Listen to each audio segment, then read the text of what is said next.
All right, we good. It was a marriage to the Awesome. beast. All right. Here goes the intro. Pumpkins. To the beast. God, I wish we could play that fucking shit so we could hear it. They should make like a Satanic Panic like movie, Shit. but like on the reverse side. So like people who worship Satan and they're like, you shouldn't do like godly things or something. Like don't wear a crucifix or something like just like the reverse. It should just be people treating the music of Santana with the rigor of hating the Satanic Panic. Or like Easter egg. That's maybe instead that of song Halloween. Smooth. If you play the song Smooth backwards, you hear him say, "Go buy burritos and eat shit." I don't know. Whatever Santana. I don't know what Santana's like. Ready? Yeah. No. What up, nerds? Welcome to a very hot topic episode of Straight Chilling. My name is Bob, and I'll be your host for the evening. This is episode number 234, recorded on Monday, September 30th, 2019. Tonight, we're going to be talking about The Craft. Before we get into it, let me introduce everyone else on the show tonight. First up, calling in from just outside Chicago, Randy Gandy G-Landy. What's up, Randy? What's up, buddy? How's it going? Chilling. I'm chilling. How are you? You still good? I'm good. Still good? I'm good. Yeah. Tomorrow, the witching month has begun, and the witching will begin. So, I mean, I just got all my witch shit together today. I'm getting ready to do some crafting, if you know the kind of crafting I refer to. I do. It's a October Eve. You're gonna. I'm pretty. You're gonna invite him to embody you, right? You can feel him. You can feel him inside you. Yeah. Don't talk about DJ Elzebub like he's not here.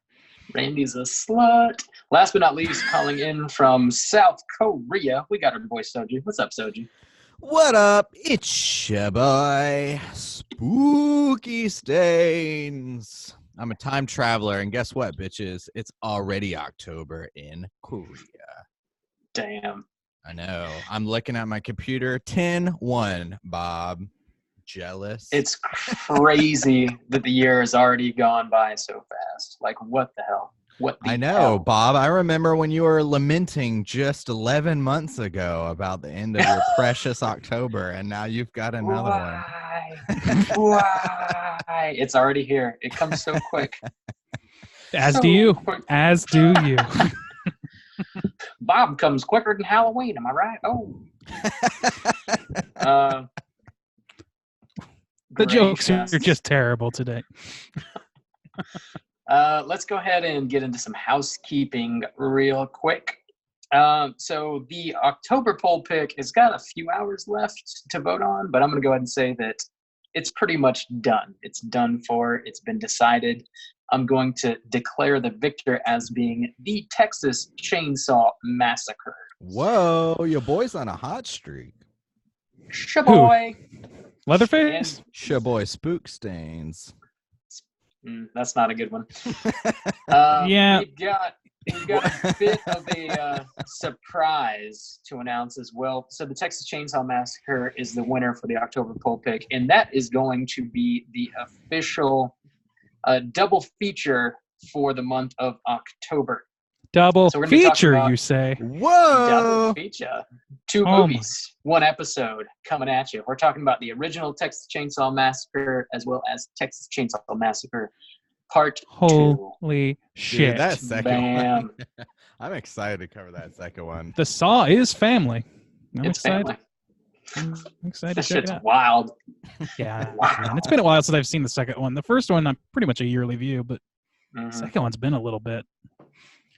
When I see some fucking Frank Booth get crazy with a chainsaw. Woo! Totes. Yep. So that's going to be our double feature for the month of October. So we're gonna be posting our November poll pick tomorrow on October 1st. And the theme for November, since it's Justin's birthday, it's the month before Justin's birthday. It's close enough. Yeah. It's going to be what? movies that so Justin hates. Movies that Justin hates. And as always, as tends to be the case, these are also movies that Rob and I hate because, True. you know, we have groupthink really kicking into high gear over here at Straight Chillin' Crew. We're really not diversifying anything at all. All the way down to our taste in hated movies. Yep. So the movies that you're going to be able to vote on, there's a bit of a theme here. See if you can figure it out. It's going to be Halloween 2, 31, and The Devil's Rejects. Oh, they're all bad movies. I see. My my Clever. favorite director. I see. Good Sir Zombie, killing it. I see you're really running me through the ringer. Somebody is. It's Running not me. ourselves through the ringer, for fuck's sake. I'm not excited about your month, buddy. See, I don't know. Some people love like The Devil's Rejects. Yeah, we got to bring on somebody to counterbalance or something because we are like the old Bish. The old Bish was always defending Rob Zombie. He probably would. Yeah, he'd bring some. Why. I don't know. We'll figure it out. Yes. So if you support us at the $5 level or above, you'll be able to vote on one of those movies. The winner of which we will be talking about this November. So check that out. Get your votes in while you can. Also, glorious news. We have a new Patreon supporter. We got to give a big shout out and, of course, the straight chilling salute to the one, the only, Bobby Big Pole. This one's for you. Thanks, Bobby Big Pole. Got to keep that ass good and red, buddy. Nice and red. Bobby Big Pole. That's probably his legal name, right? That's. I mean, I'm assuming he's in the pornography industry, and good for him. Rob, I still just assume at least half our Patreon supporters are you, so that kind of justifies that. Not a very creative way to hide your name, but whatever. Guys, we got another one. I'm getting pretty lazy. This one's called Bobby Doesn't Buy Too Many Big DVDs. See how successful we are? Keep doing this podcast with me. With me, God. Please. I just got to flash into Rob's future in a giant mansion, decrepit old mansion, all alone, podcasting with a wall. I'll have a house made of movies. DVDs. Mm-hmm. Justin, do we have any YouTube or Twitch news? Yes, a scotch. Since we have been shifting our schedule around, I was not able to play this past week Dead by Daylight, and now it's a new month, so I'm gonna start playing the Blair Witch game. Oh shit! It just came out last month when we were playing Dead by Daylight, so I've already got it downloaded. Yeah, so this what was that? I was just gonna say this wave of like horror movies as games. Yeah, I love this. Yeah, this is just what I needed in my gaming industry. Well, and it should be perfect for Halloween season because it's I think it's the same people who made Layers of Fear, which is the game I just posted the latest video game review on, and I really enjoyed playing that game. And so if it's kind of like a similar style where it's essentially just like a 3 to 4 hour like haunted house game, like where you're like going and getting scared, but you gotta like participate, you gotta control your character. It's like a lot of fun, so I'm hoping it's kind of in that vein. But either way, I think it should be fun for a Halloween playthrough. Which button controls how to wipe your nose? Because you want to do that a lot in the Blair Witch game. It's something they neglected in the film. Need to wipe my shorts. The back of them, the ass end of them. You know it. I don't know why I'd wipe the front. Nothing going on down there. Something that you listeners might not know about Juice is he does not urinate. It doesn't happen. Ever. It has never happened. Or ejaculate, actually. Yeah. Really just a Ken doll down there, except for the anus. Yeah, just a smooth surface. It's real weird. He's all anus, this one. I think I announced it last week, and I just forgot to post it. But I have a Friday the 13th review going up at some point as well. So I'll post that up on YouTube for as far as YouTube content. But yeah, so check us out on Twitch. Watch me play the Blair Witch. That's twitch.tv/Straight Chillin' Podcast. And I think that's it. Oh, I wanted to let Aaron Shea, I believe, know. His poster is on the way. It Chapter 2 poster headed towards you, my guy. Nice. Very nice. Also, another reminder. We're going to Borat now. We're doing Borat. Yeah, it's too easy. Another reminder that really syncing this up. Each week of the month of October, we're going to be raffling off a movie bundle If you would like to join in on that raffle, all you have to do is sign up and support us on Patreon, any level. If you already subscribe to us on Patreon, you're automatically entered into the bundle. So we're going to announce the first winner next week. So join in. You're going to get a bunch of movies to watch for the month of October. It'll be fun, extra spooky. I tried to theme each bundle as well, so they're kind of like, they're not random, they're sort of theme going on. This reminds me very vividly of when I was moving out of town and getting rid of a bunch of stuff. At our Christmas party, I just gave people white elephant gifts that were just DVDs that I couldn't have anymore. That's what this feels like. It feels like you're unloading a lot onto our listeners here. No, so if you want to buy, it's all good shit. I know it is. I'm giving you shit. I, however, was giving away bullshit. Yes, we know. I think the last bit of news that we have this week. So we're gonna, for the month of October, we got a brand new design. Randy made a new design. Whoa, and, another new shirt, Randy. That should buy me about 10 years of freedom from having to make anything. That's freedom. It's going to be going up on our TeePublic website tomorrow morning, October 1st in the AM. Go ahead and jump on there and get you one of these sweet pumpkin shirts. I'm wearing one right now, so it's a YouTube exclusive. There you go. Exclusive pumpkins. Pumpkins. Also, you get to hear the inspiration for that right now. And I also might be drinking out of a pumpkin's mug. I don't know. Check it out on YouTube. That's the only way to really find out. The biggest buyer of our merch right there. Also, another YouTube exclusive is Bob just like swimming in the orange lights of October. I got orange lights. Yeah. Rob's looks like you're in the season. Looks like you're in a goddamn lava lamp right now, buddy. Yes, I am. Yeah, check that out on TeePublic. I'll also post a picture of the design and stuff on the Instagram and Twitter and all that. So check that out. Get your swag on for the spookiest month of the year. And I think that's it. That's all we got for housekeeping. So let's go ahead and get into what we've been watching this week. Yo, Randy, what have you been watching this week? This week, let's see. I watched a few things. I finally started getting some Halloween stuff in. I watched Murder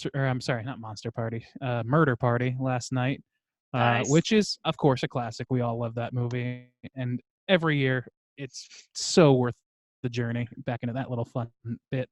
If anybody hasn't seen that, check it out.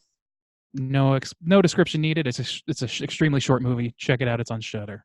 It's funny as fuck. Also, Rob, you reminded me of the movie Haunters, the documentary. So I watched that again, and I forgot just how troubling some of the people that are running these haunts are. It's fucking scary. There's some genuine concern for people's safety going on in this film, and it's worth checking out. Though it is fun to watch, like the creation process. I love watching people. Like I'm in this phase where I'm watching people like fucking restore old desks and shit on YouTube. So that's right up my alley, watching people build haunted houses. Yeah, I know. I'm 1,000 years old, if you didn't know. But yeah, I watched those. I watched the Mads. Do you guys know the Mads from Mystery Science Theater? They were on tour and they came through town. That's Frank Conniff and Trace Ballou from Mystery Science Theater 3000. They did a series of shorts live up in this area, and so Beck and I checked that out. It was great. It was a lot of fun. Frank, who plays TV's Frank on the show, he's like lost a lot of weight, and I was like, oh, he looks great. And it turns out he just had like a triple bypass. So, like, yeah, so he was like closing in on death by his own words. So like, I'm glad he was okay, and also he looked great. Yeah, he'll look great. Yeah, yeah. It's a weird way to lose the weight, but there's got to be an easier way. But whatever. And then last but not least, I finally got around to watching Hell House LLC Part 3. I was a pretty big fan of that first one. Second one, not so much. And this third one really put me through the ringer. I did not particularly care for this one. And I don't want to go too deep into it. But it just was not working for me. Just a teaser of what was wrong with this movie. I've never seen a worse scar effect on someone's face before. It literally looked like it was from Spirit Store. It probably was. And it's very possible that it was. So, I mean, good for the gumption, bad for the fucking eye. Let me tell you, it was no good. I like a gumption. I like that these guys are making movies and shit. I like these small filmmakers that are doing shit, but man, it's hard to overlook that shit. It was like as bad as the mustache on the cop in Sleepaway Camp. It was that level of like, unbelievable. Classic. Yes. So Yes, those classic. was pretty much what I was watching. Yes, it's a classic film. Rob's stare of smirkish death. Justin, why don't you tell us what you've been watching? It is full spooky season, so one of my absolute favorite horror movies, The Beach, has been viewed by me this season. Beach. I love that movie. It's so great, and it makes me even more excited for The Lighthouse. A couple like reviews, I guess, from like the festivals have been coming out. I try not to like look at too much of it, but I've seen just some people's like general opinions of it, and I'm excited. I'm really excited for that to come out. So that was always a good watch. Old Black Phillip, man, that dude kicks ass. That dude right there. That dude right there. Black Phillip, he kicks some ass. Let me tell you about He's a Black real Phillip. motherfucker, ain't he? Damn, he gets all the ladies. Hornier than a fucking goat, let me tell you. Ladies love butter. Can't get enough of it. Butter. Do you want to live deliciously?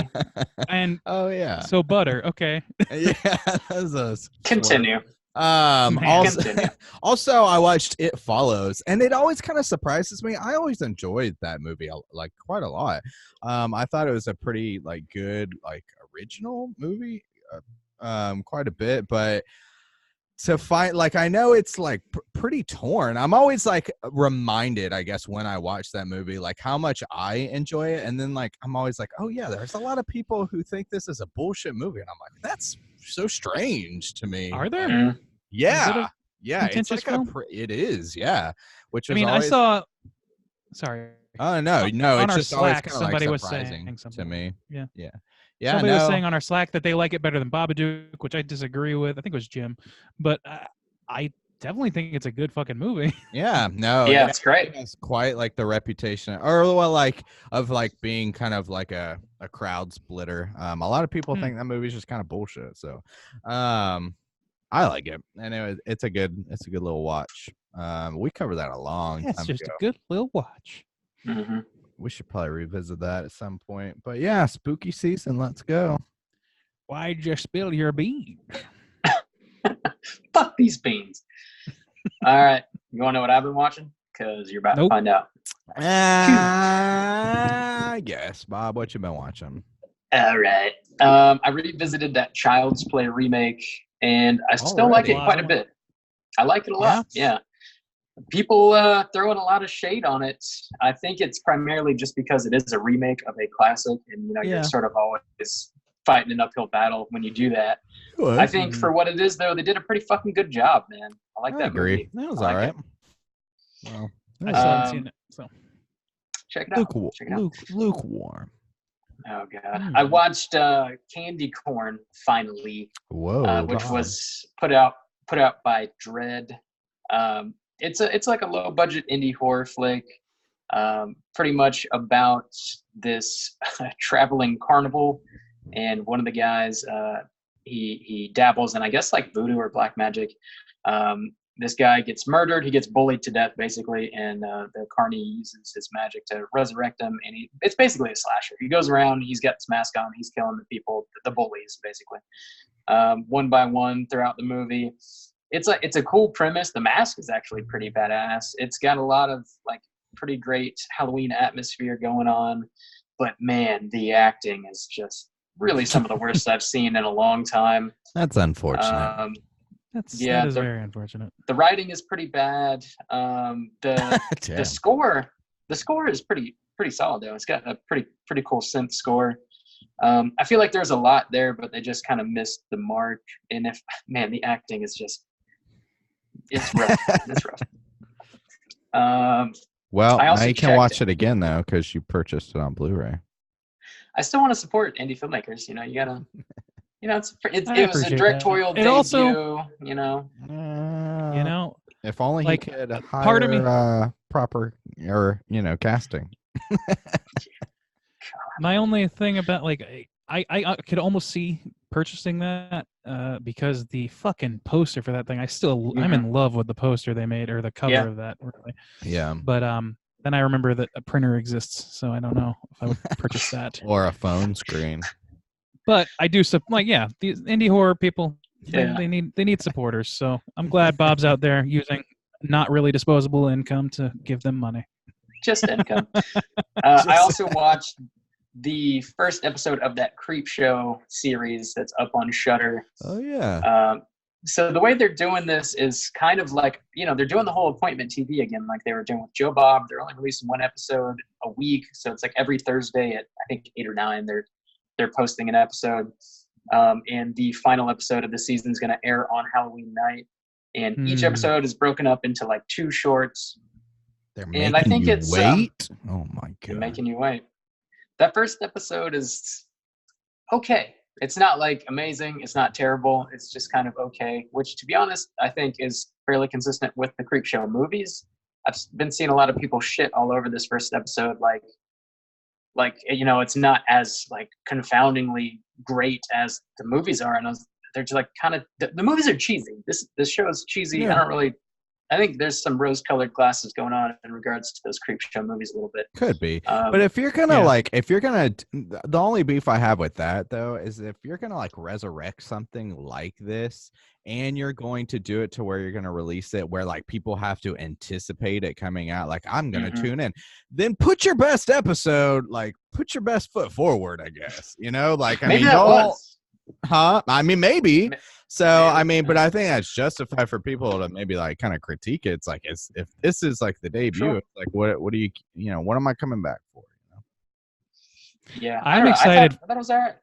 I didn't watch the first one, but I certainly intend to watch the second one. I like listened to Harmontown this week, and Rob Schraub, the writer and director for episode 2, is like a frequent guest on that show. He's frequently on the show, basically an installment on the show, and I just found out that Jeffrey Combs is starring in it, so I'm very interested by both of those things. The second episode's going to be on my radar for sure. Yeah, I thought like the creature effects they had going on were pretty solid. Like I thought the stories were effective. It's a Nicotero work. It should be. Yeah. I don't know. I thought it was pretty cool, man. I think people are being a little too critical of it, but I think I enjoyed it. I also watched the first episode of American Horror Story 1984. Which is in sort of classic American Horror Story style. It's like definitely referencing a lot of great stuff, and it's doing it in such a heightened way that it's just definitely never going to be the things that it is referencing. So you kind of have to like separate it from classic slashers. Yeah. Because it's just not that. But it's still like pretty fun and like stylish as hell. And there is the golden motherfucking cooter in that first episode, anyways. Like cooter as hell. I mean, if there was ever going to be an AHS season to have a cooter, it better be this one. And I know they've had them before. Lord knows. Yeah, I feel like they're pretty consistent with having a solid. They are, cooter. but like if they're going to be mimicking slashers from the 80s, you better bring your cooter game.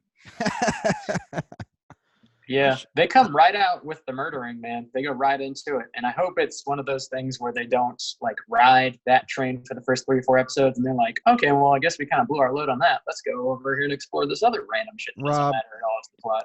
That's exactly what's going to happen. Yeah, I don't see this. Has there been a season where that hasn't been the case? This is like what, the 10th season or some shit? Maybe season 1 was the only one that I thought was really cohesive enough. Season 3 was pretty cohesive. Oh, I did not like that season. Yeah, it was cohesive. I'll give it to you. It did have a strong overall arc, but I just really didn't care for it. There was like a lot of subs, though. They always have like just all these random that they just throw so much shit against the wall, and they have no time for any level of subtlety. It's crazy. Like that one. Like they couldn't just stick with like a insane asylum. They had to do like aliens and fucking monsters and demons. It's like damn. Yeah, and fucking war criminals and all kinds of shit. Damn. You don't need. Damn. Damn. That's He pretty really much. just throws so much against the wall. Yeah. Yeah. That's all I've That's it for you? been watching. Well, I did fly out to Denver this weekend and I watched the Jaguars beat the Broncos. So You did? I've been watching that. Did you Let's watch it go live? Duval. Rocket Mountain High. Let's go Duval. Mountain High Stadium. Huh, I heard you ate some balls. Yeah, I did. I ate some Rocky Mountain oysters. They're good. They're fine. They're pretty All right. mild. They're good. They're fine. They are. It tastes Chrissy like Orlando. beef. I don't know if you like beef. They're like, yeah, they're mild. They're fine. Chrissy All right. Orlando status, Bob. Yeah. Mm-hmm. Did you feel an extra like spunk of vinegar in your system afterwards? Were you ready to just get out there to Bone Town? Oh yeah, I was straight up virile, son. Bam. All right. They were good. Found they its weren't use. great. They were okay. They were fine. They were. They were indeed. So yeah, that's it. Let's go ahead and get in the main event and talk about The Craft, kicking it off with the back of the box. And I do indeed have a box from which I'll be reading the back of. Ooh. This is coming from the Scream Factory Blu-ray copy. Bob. The plot synopsis is as follows. Sarah has always been different, so as the newcomer at St. Benedict's Academy, she immediately falls in with the high school outsiders. But there's something different about her new friends, and it's not just that they won't settle for being a group of powerless misfits. They have discovered the craft, and they are going to use it. Holla. So yeah, Holla. they're witches. They're witches. Holla, holla. Yeah. Nice punctuation of that. Is that written on the box, or did you bring that to the table? It does say holla for sure. Holla. It's on there. This is from 1996, directed by Andrew Fleming, starring Robin Tooney, Fariza Balk, Neve Campbell, old Skeet Ulrich himself. Yeah. The lowest hanging fruit ever. Oh, Skeet motherfucker. Had you guys seen this movie before, and would you recommend people check it out? Randy, why don't you kick this off? You know, this movie has a reputation with people, and like people certainly love it, and it's held dear to people's hearts. But it's something that just always escaped me. I never did watch it, and I think it's a pretty good Halloween watch. You know, especially if you want to feel a little nostalgia for the '90s. There's definitely a lot of that going on through here. And if you are into people with strange names, this movie's got Neve Campbell, Firuza Balk, Breckenmeyer, Skeet Ulrich. It's got the whole gang of strange names going. Fucking Got them all. Firuza Balk. I like Firuza. I was like, this is always on my radar specifically because of Firuza Balk, because I loved Return to Oz as a kid. That was like kid horror for me, was that movie, and she's the lead Dorothy in that. And not only that, but I also remembered her from The Waterboy also growing up. So it was and American History X. Those are like her she's been in a lot of stuff, but like I've always known like she's in this movie, and I was like, I need to watch that. I like her work. Like, why haven't I watched that? And it just never happened. So I was happy to do it. Cool. So you recommend? I do, yeah. All right. Justin, what about you? Yeah, this was my pick, and I had seen it before. It'd been a hot minute, actually. Like rewatching it, I was like, "Oh my god, when was the last time I'd seen like this movie?" But this movie is 90s as fuck, and I love it. Like, and that's one of the reasons I kind of picked it. I was like, when the pulpit came up, I haven't really covered, some huge 90s pick in a while, so I was kind of jonesing for that, and it delivers, man. This is so fucking nice. Like, more than Scream, I think. Like, I don't know. There's something about this movie that's just like so. I don't know. So I'm like, it's always one of those things. It's like, how do people outside of our generation view like movies from this time? But for me, it's like a great like wave of nostalgia. So I enjoyed it. It's dated. It's certainly dated, but I think it's still like a solid like witch movie in general. I think it's got some cool stuff going on, and yeah, these ladies do a good job. So yeah, I recommend. Ladies, yeah, I'd seen this one a couple times prior. it's 90s as hell, and it's fun. It's fun for what it is, and I think if you're a child of the 90s and you somehow didn't see this, definitely check it out, especially if you're like a teenage girl in the 90s. This was like the thing, right? This was like a big deal. What, this movie or fun. just okay? Yeah, and it also just, I mean, we'll talk about it more, but it fits like the style too. Like, not only it uses that same song from like Buffy the Vampire Slayer and just like that like dark gothic like teenager thing that's like got like going well, that's on. the thing, is this was like crystallized what being a goth in the 90s was. A goth Hot girl Topic movie. Hot Topic the movie, man. Yeah, Marilyn. I don't think it was intended to be that, but it definitely brought that to the table. Oh yeah. For sure. Yeah, so sounds like a hearty recommend from the Straight Chilling crew. I'm going to go ahead and drop that spoiler warning, and we'll get into the main event. Here we go. The Craft. God, just the 90s tropes of this movie. I was just like trying to go through them in my mind, not only like the 90s goth thing, but like just the high school drama. Like that was such like a fucking huge thing in the 90s, like all those damn high school movies.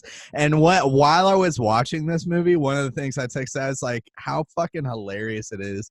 Because I had to check their ages. I was like, how old were these chicks when they were like, part of this movie? They're all mid-20s. And as the 90s go, like mid-20s chicks trying to like play 16, 17-year-old chicks in high school. And you're like, oh my God. Like, it's just such a weird concept now, because now like there's more like, I don't know, we got like child actors and stuff. Like, you know, like Stranger Things, where they cast like people in their age appropriate, or at least they dress them age appropriate. These bare chicks minimum, legit 24, 25, and like they're trying to like, oh, they're 16, maybe 7, and they're in high school. And not only that, but it's like a Catholic high school, so of course they're like all their Catholic school girl. Like it's just subversive so as fuck. Yeah, there's also like that skeevy element of like, well, we gotta sexualize them, but we can't do that to a 16-year-old. Let's get a bunch of 20-year-olds in here, and we'll just put them in their schoolgirl outfits, and it'll be fine. We can do it freely then. No problem. Gotta be able to let them like get scantily clad or whatever, which they don't do a ton of in this movie. I give them credit for that, but they definitely like play some sexual angles or whatever, like to the character's benefit, I would say. Did you notice, like, Fairuza Balk at the beginning of the movie, she straight up just has a noose in her locker. She, like, pulls that shit out.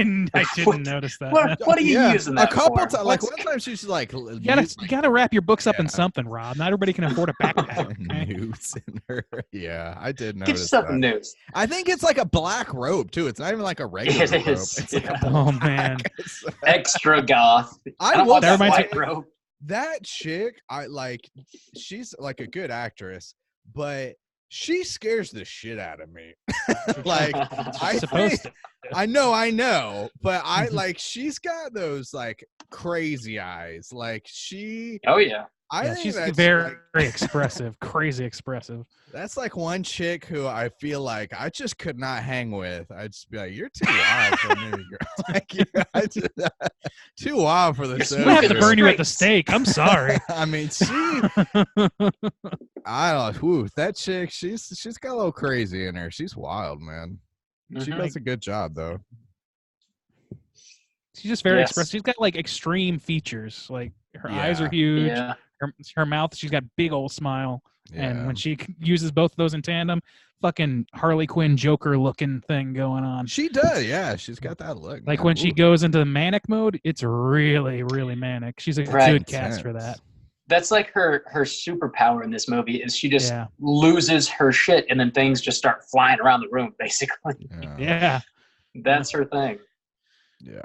Ooh. She does, and like I feel like when she freaks out, I'm like, oh my! Even if she wasn't a witch, she'd be like, oh my God, I can imagine having to deal with this chick. Holy Jesus! It's funny you should say that. She actually is, or was at least, I think still is, a Wiccan, and she actually like tried to like keep the movie in line in terms of how they represented it and stuff like that. Okay. So that was something interesting she brought to the table too. All right. Candle. So anyway, we haven't covered we haven't really covered the plot yet. But talking about the stars. Also, old Nev Campbell's in here. Didn't Scream come out in '96 too? Yeah, it did. Her and Skeet were just hanging out all fucking year. No Skeet, joke, man. Yeah. Oh, skeet, I don't get the skeet motherfucker. thing, man. Like he is like, like this is something that I was talking about in the Slack channel, or I abstained from conversing about this. He is a consummately unlikable to me. Like I just yeah. I only really know him from the two from Scream and this movie that I can I was think just of. looking at what he's. So I'm just, like I don't know if he's like he's been great in other things or whatever. I mean, he was fine in this. He played his job. He did his job. You know what I mean? Yeah. But man, I find him just innately unlikable. He's in a movie called he's got that Chattahoochee. Yeah. He's got that face that you just can't trust. I don't know what it is. He's and they use that in both movies. It's like, oh yeah, he can act sweet, but then it turns out he's a prick. But then just know he's full of shit. Like he's selling you a big old pile of shit. Exactly. You're constantly distrusting of him as a character. But more than that, I just like even the times he's his character's supposed to be coming off as charming. It's pretty clear he's supposed to be coming off as charming. Mm-hmm. It's like, nah, man, I don't want to hear you talk, dude. I don't want to do it. And I don't know if it's the character or if it's the actor. I want to give him some credit, and I won't say it's the actor or anything, but the characters he's playing at least, and just his look overall, just really, really do a number on me. I'm like, just get this guy off camera, man. I know we might be jumping the gun a little bit, but I think he might be a Cooter typecast. What? You know? Yeah, maybe. Yeah. I was just looking at like fair. all his movies, and I don't recognize hardly any of them. He was an uncredited thug. I feel bad. I don't like Ninja Turtles. Oh yeah. Oh. I feel bad for shit talking him or whatever, but like it's just the truth. Like I just no idea what you just said, Randy. Before that. Yeah. It was like Oh, did I glitch out? But it was like I was just saying I feel bad. I was just saying I feel bad. Like I feel like I'm calling the guy out, but it's like it's just the reaction I have innately, and he does his job. He's like his character is what it's supposed to be. As far as I can tell, and now I kind of feel guilty for saying anything. He's just doing his job. Ride with the devil, chill factor, a soldier, sweetheart. It's hard. It's hard being credit, guys. Chill Factor is one of the worst movies I've ever seen. Don't watch that one. Oh, really? Yeah, it's real bad. Well, now we know what to put on your movies you hate list next time. Skeet. Oh, Skeet, man. So let's talk about this movie. Yeah. So we're really getting hung up here.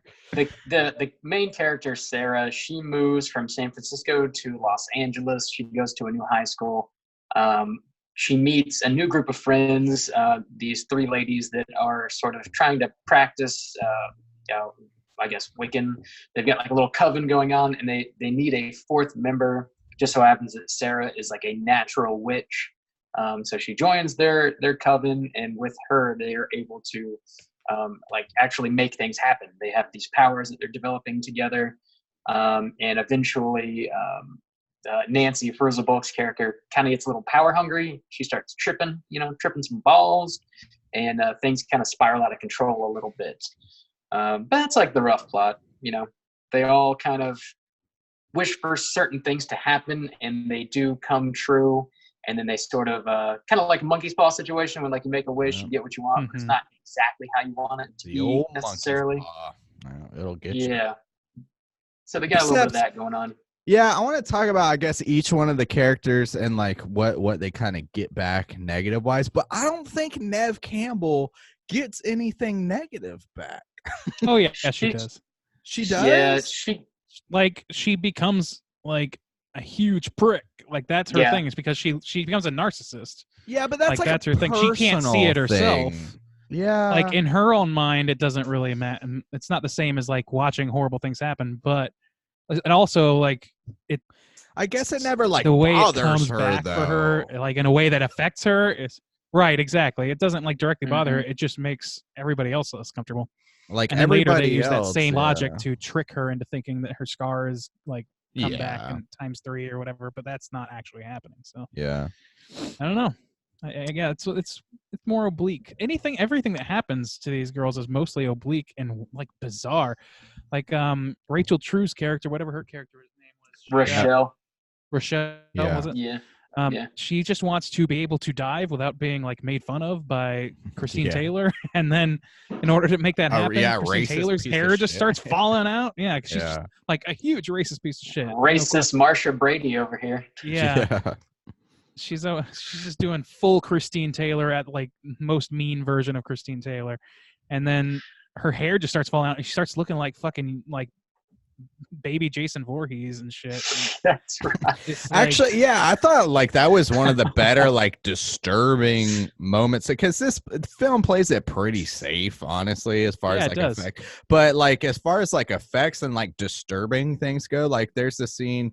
So it just starts coming out little by little in this girl's frame, but like it gets to a point where like she's just like laying like in the shower and like she's half bald, but like there's like, you know, like spots where it looks like her like scalp is real raw and her hands just like scabbed and shit. Yeah, and like her hair's just like coming out in clumps like in her hands, and she's just like weeping as like a 16-year-old girl would, and you're like, oh shit, like that. And like the character's reaction to that, it makes me think of Rochelle or whatever. Like, it's just like it felt like, oh, that's disturbing, and it felt like genuine, like, oh, like that would be. That was interesting to me because it seemed like Rochelle was disturbed by that, but then later on, like it seems like she goes power mad too for no reason. Yeah, that was definitely an inconsistency, because like that was I felt like but I also felt like that, or I wish they maybe would have done more of. It seemed like they were trying to imply that the main witch, Nancy, was so powerful that she was able to kind of like maybe control the other ones. Yeah, but then they kind of threw that away. They never made that anywhere near explicit though. No, yeah. So and then they did rebuke. Yeah, they made the choice to walk away eventually. So I don't know how much that holds water, but to me, like her and Nev Campbell both have sort of like they have their own interesting things going on for themselves. Like the Scar thing was interesting, and I like how that played out. But at the same time, the two of them don't really like. It's like they fluctuate. Like sometimes Rochelle is like, it's like, oh, she's gonna come around, and then the next scene she's just being a huge dick. Yeah, I don't know why that like, kept happening. And Nev is like I understand why, because like that's what she asked for. She has to be able to love herself and others love her more. So she becomes a narcissist. She becomes really hot and a narcissist.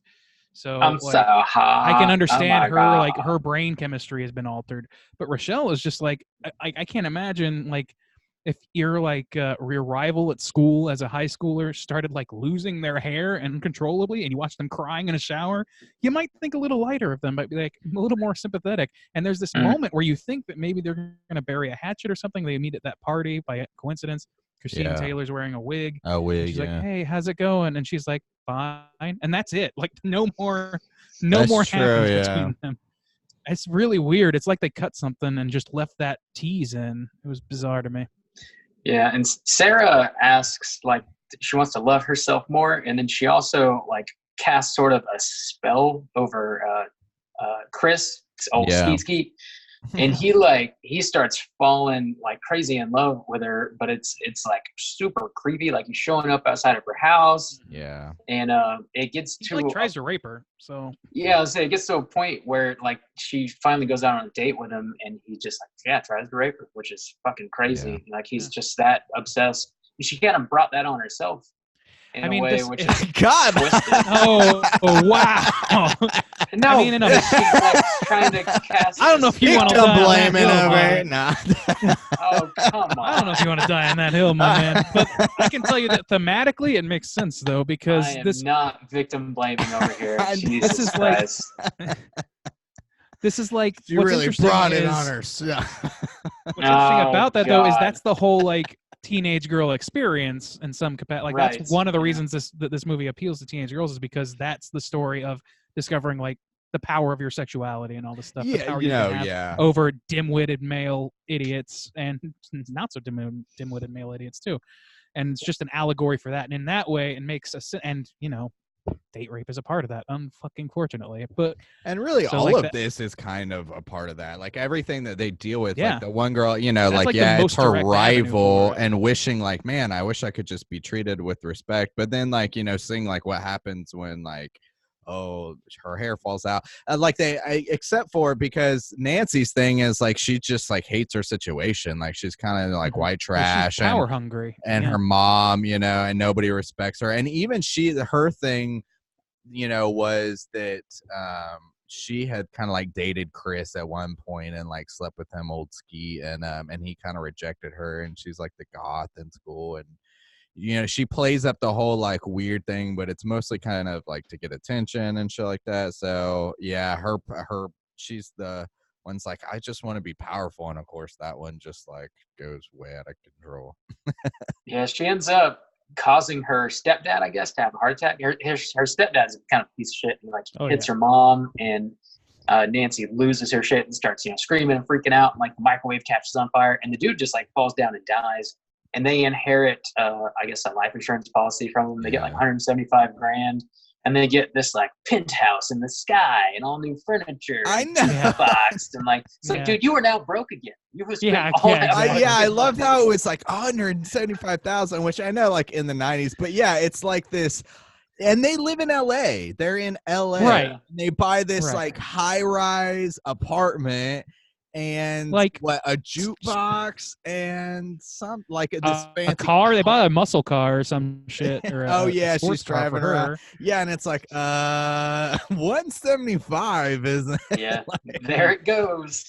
See, but that's the kind of this movie was not made for 3 men in their 30s though in 2019, so might not exactly be mathematically appropriate. But I don't think it was a concern. 3 men in their 30s. That's our next podcast.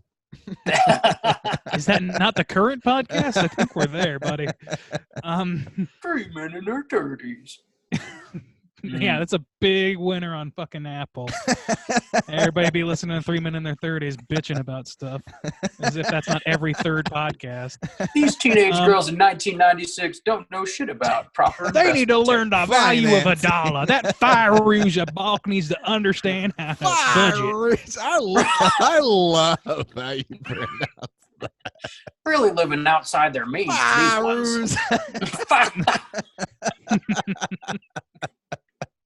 That's gold. Let's see. This is all just got that teen drama stuff in it too. It like this Nancy also, or no, not Nancy. The main girl. What's her? Sarah. She's like, I try to commit suicide, and I mean, it's just chock full of 90s high school drama bullshit, but they're also witches. It's CW stuff, man. It's WB at the time. WB at the time. Like it's like this was like the height of the Dawson's Creek era or whatever. So it's got an element of that, but it's also the subversive branded version of that's gothic and brings Wicca to the table. And it's also like, I don't know. I think it was pretty fucking common for kids, especially girls, for some reason in our age bracket, to like fuck around with tarot cards and shit growing up, and probably to some, like several people still, obviously. So I think this was a big introduction of that culturally. Yeah, I didn't know. Is that from this movie originally? I think so. I don't think so. Really? I knew that as a kid, but I have never seen it. I didn't know that was from this movie at all. I didn't know it was associated with this movie. So I don't know. Maybe that's an originator, maybe not. But either way, it's like this popularized a lot of like the Wiccan stuff, and we're like made it seem like edgy but not dangerous in a way that like popular culture was not allowing up until that point. Yeah. So Satanic Panic had finally died down, and people were like, well, maybe Satan's kind of fun, and so they started doing like let's fuck around with Satan. They still understood Wiccan to be Satan worship or whatever. So it's like this huge mess of like misunderstanding Wicca and also just thinking it's edgy and being able to market it to teens. So interesting moment, flash in the pan for American history. Did y'all ever try that light as a feather bullshit at your sleepovers? I'm pretty sure I tried it, but I don't recall anything happening except people's fingers slipping. So I imagine Randy definitely got stiff as a board. That's my bet. I mean, you don't have to imagine. That's what you imagine, right, Bob? That's what you imagine. Mr. Hotcakes. Hello, Mr. Hotcakes. You're imagining 12-year-old Randy getting stiff as a board? Is that what you're talking about? He's got to think about something to fall asleep every night, Juice. Come on. Oh, Randy's all boned up in my dreams. I got a weird dream. Yeah. Well, I'm not feeling great about it either. I gotta be honest. Yeah. But yeah. So we gotta mention the Manon. Yeah, Manon. Manon. For some So reason, coming into this podcast, I was thinking, like, what was their god's name? And I kept thinking Imhotep, which is just the Brandon Fraser mummy guy. That's the Scorpion King's god. That's the one true king, the Scorpion. Yes. When I first started, this is a regional store that I keep seeing ads for, and I keep seeing around town, called Menards. And I guess people who grew up with it, it's like Publix or like weird, like it's regionally like just sort of accepted and nobody bats an eye. But for me, every time it's like a home renovation store, like a DIY store. Okay. But it's called Menards, and every time I see it, I'm like, "Oh, Menards!" And it's just like the dumbest, stupidest joke in the world. And when they first said the name Manon, I thought that's what they said, and I was like, "No fucking way, this is happening." Menards. So yes, that's my story of Menard. So they don't really, it's not really like Menard's story. It's like nature. It's like they said everything. Well, if God and Satan are on the football field, Manon is the stadium. Is that what they're saying? Yeah, okay, so that's God then. Manon loves football. Yeah. He's Big like football fan. He's like a good and evil. He's a balanced God. Yeah. He's a fair God. He's whatever you make of him. He's the friends we made along the way. This movie gets like super sexual with it though, but in the safest way. I love how like the description of like trying to be edgy but also like safe. Like that is this, because like it's so like implied sexual, like he's inside of me, like he's filling me up, and I'm just like, damn, like I like just like imagine like teen 90s girls like just like just like Manon is like the symbolic equivalent of like an abusive, druggy 35-year-old boyfriend one of your friends gets when you're in high school. Damn, 35. Is that what I'm hearing? I don't know. Somebody way too old for a 16-year-old, probably. Somebody who books shows. Like we should invite him on. We should invite him on the podcast. What? Yeah. Fuck off. Get that shit out of here. Like Bob. Hanging around high schools. And next to weigh in, we've got Mr. Manon. Manon, how you doing? I'm here to fill you up. So, like, Mr. Manon here has an appearance. Manon, he doesn't seem too consistent because, like, he gives them powers, but then he gets mad when they use their powers. So he gives more power to just another one of them who abuses her power. So like, Sarah, I don't think Sarah does abuse her power. No, I think brings balance back. I think Nancy is only able to she invokes Manon. And I think she's only able to do that because Sarah joins the coven, so she kind of gets a little power hungry. And Sarah's like warning her, like, hey, you need to kind of chill out with this stuff. It's all going to come back on us threefold. And she's like, no, girl, you're fucking stupid. I'm going to do what I want. And then that's Fairuza all over. She kind of becomes an outcast to the rest of the girls. And like the big climax of the movie, Sarah like goes home to an empty house and she sees this news story that the plane that her parents were allegedly on has crashed and everybody's died. I bought that hook, line, and sinker, by the way. I was like, holy shit, this movie just turned it to fucking 12. Yeah. Just killed their parents? Like, she didn't do anything except run away from you. Yeah. She tries to put like a binding spell. Right, but then they confront her and they say, don't do that or we'll get onto you or we'll fuck with you. We might even kill you. And then like the next step is killing her parents. It's like, why give a warning then? Why warn anything? Just kill. Just kill. So they start fucking with her pretty good and like her house fills up with like snakes and bullshit. Budget was on point. Yeah. Dude, seriously. And mice. Yeah. How many snakes and mice can you buy? Probably like over 3,000. Like they over filled 3,000 snakes. Like a room almost, like with snakes and mice and bugs. It's like Indiana Jones up in this bitch. Yeah. They really did have over 3,000 snakes: pythons, boas, water snakes, garter snakes, rat snakes, and a 10-foot American constrictor, rare albino snakes. Looking at you, Skeet. They said for this one, they said, fuck the candle budget. We're going snakes. Speaking of Skeet. They had a lot of candles though. Man, fucking Farouja's character, she changes like her face to look like Robin Tunney, whatever, Sarah. Yeah. And then like starts fucking Skeet Ulrich just because. Why did that happen? Just as a power move? No, I think she straight up wants Skeet. Skeet. Yeah, she said before that like she had slept with good him times. and he rejected her. No, like in the beginning when he was hitting on Sarah, like when she's new to school, she's like, "Oh, you could ignore him. He just like uses girls and like blah blah blah." Yeah, I remember that. Like, so I mean, she's obviously like her whole thing is she's jealous of Sarah. Sarah comes in. She's like, generally kind of accepted where she is like a goth. She's a natural, more powerful witch, whereas like Nancy's not, and that's what she wishes for when they cast their first spell. Like, I want to be powerful. She's, she's got like a family, a mom and a dad. She lives in like a regular house, whereas like Nancy lives in like a trailer. Yeah. And like that's her whole thing. Like she just wants to be Sarah. So yeah, so when Sarah casts like a love spell and old Skeet goes crazy, then like Nancy just kind of takes advantage of that. She changes her face, she looks like Sarah. Yeah.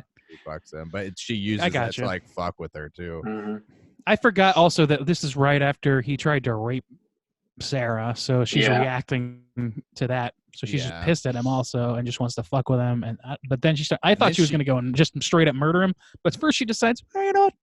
Let's get a bone in. Let's get a bone in here real quick. Yeah, and then she kills him. Power hungry, man. Yeah, she does. She throws him out a goddamn window, and he's like, what? The whole time. Just nothing but a Skeet stain left. Ooh.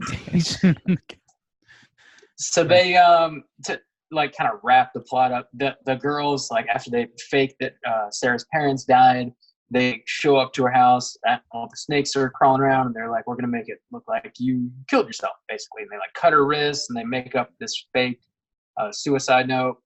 And then as Sarah is laying on the ground, she then invokes Manon. And she like stops bleeding. Why are you went Cajun for a second? Manon. How long you been sitting there, Manon? 35 years. So she starts whooping some ass, and she kind of floats out of her clothes or something. It's a showdown between Sarah and Nancy, and Nancy starts having a freak out, and Sarah like dodges a dresser by like kind of vanishing but then reappearing, and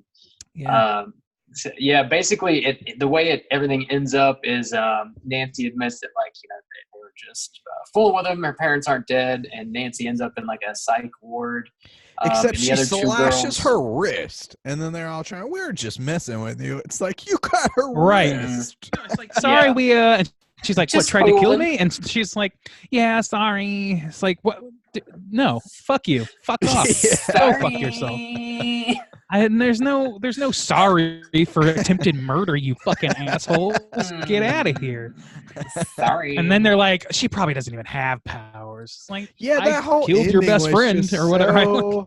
Because I wish they had done it where they were like manipulated. Because for the most part, those girls like are sympathetic, and it seems like they start to see like the error of their ways, except for Nancy. So it makes sense that like maybe Nancy wishes for power, and she even tells them like, you guys are so dumb. You don't think like there are lines that like imply that like Nancy is like pulling the strings and everything, but then at the very end they're just like bitches. They just fucking they're just. Yeah, they were at the end. They were just as petty as they were when Nancy was calling the shots. Yeah, so, what they really want, like, kind of the only reason that Bonnie and Rochelle come back to Sarah at the end is like they've lost their powers, and they're like, "Hey, just checking in. Do you still have your powers?" And she basically just tells them to fucking jog on. And as they're walking away, they're like, "Nah, she didn't have her fucking powers anyway." And then Sarah like causes this lightning strike to hit the tree, and a branch almost crushes them. Yeah. I also don't like that because it's like I don't know if I'm looking at the symbolism that's supposed to be going on or that I think is going on in this movie. Those characters just kind of peter out, and then at the end, they're instead of like having this moment of like inner strength, like I don't need to prove anything to these assholes. She instead like does this big display of power just cause, and it's like, so don't fuck with me. It's like you could stop them if you needed to. Why? So don't fuck with me. Like we don't need that. You don't need that. The whole character arc is supposed to be that you are now self-possessed person who has these extroverted powers, but you only use them in service of She's whatever only you think 16, is reasonable. You know? She's got a long way. I know. And again, men in their 30s sitting here. So Sarah is 100% she's only a witch. 26-year-old woman pretending to be 10 years. Oh man. She's only 26. I could pull off 20, don't you think, boys? I don't know, man. Do you mean like in prison or?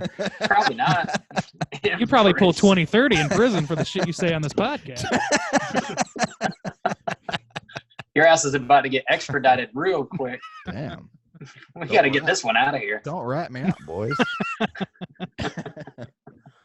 They know how many sojus you've drank. You're keeping track, buddy. So that's I don't know. That's the plot. Yeah, it's 90s as fuck. It's like just really seems like it's not like rah girl power thing that was happening a lot. Also with the Spice Girl thing happening around the same time. It's like the quieter introverted version of that, where it's like, oh, I'm discovering these things that.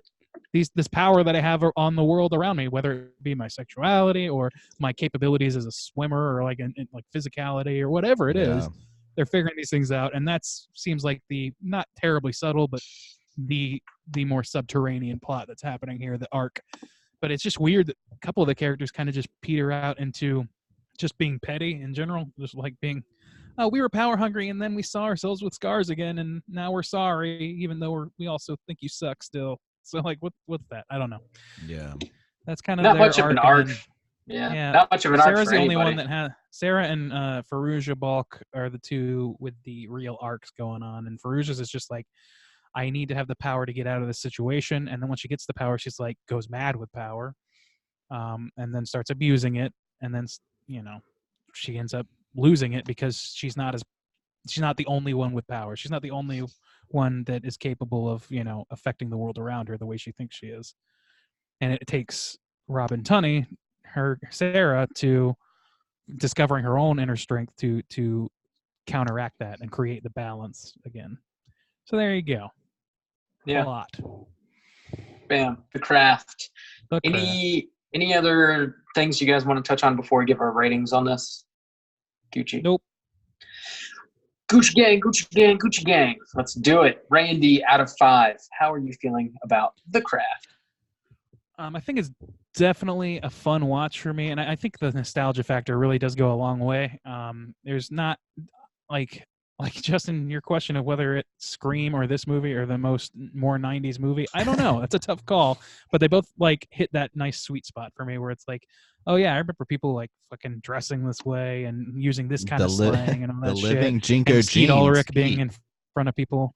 Yeah, the living Jinko. But yeah, so like that goes a long way. The storyline of, like I said, of Fairuza Balk and Robin Tunney's characters, it's pretty strong. I think like it's got a clear direction and it's done fairly well. If a little bit, I would say edited, maybe a little bit, or maybe it's just paced quickly for me. I don't know, some of it. But like for example, Skeet Ulrich dies, and the next scene is just Robin just being sad about it instead of like, I just want to be like, well, how are they going to explain this to the rest of the fucking party? For starters. Yeah, dead man. Yeah. Oh shit! What happened? The scary girl went up to with Skeet, and now he's dead. Let's go. I don't know. So there are like just little hanging questions like that seem like not important to the overall story, but just kind of left me scratching my head a little bit. But it's also a teen movie. It also deserves credit for popularizing or crystallizing what being goth in the 90s to popular culture anyway was, being a goth chick in the 90s. And then I also think that it's got some cool scares, some cool effects. Like the parents dying thing really got me. Like I was like, I wasn't scared by that, but I was disturbed by it. I was like, oh shit, this movie really went from a CW show to like real shit pretty quick. But no, that was a mislead. So like they pulled some punches and stuff. I think overall I just had a good time with it, and I would recommend it for Halloween viewing. Maybe any time, but it worked for me as a Halloween view. So I would give it overall, I think, a 3.5. It's not the best movie I've ever seen. It's got its problems. I think that the Nev Campbell and Rachel True characters really kind of got the shaft by the end. I just didn't really like that ending. That ending scene in particular was just kind of like, this seems like it's undercutting something. That's probably my biggest complaint. I feel you. All right. Juice, how are you feeling? I enjoyed watching this movie. Little taste of the 90s. It is super dated, and it's hard to ignore a lot of it, because in some ways there was some, like, I liked some of the effects, like, you know, the girl with her hair coming out, and another thing we didn't like, the scars, Nev Campbell, I can't remember her character's name, getting her scars like kind of wiped away. Like, I thought that was cool. And then when they kind of came back too, and then Rochelle is losing her hair, and Nev Campbell has like scars like all over her face, like some of those effects are really cool. But then like Nancy, or not Nancy, I want to call everyone Sarah disappearing or whatever, like coming out of her clothes, like that was really bad. Her changing her hair color was really bad too. I just gotta say that.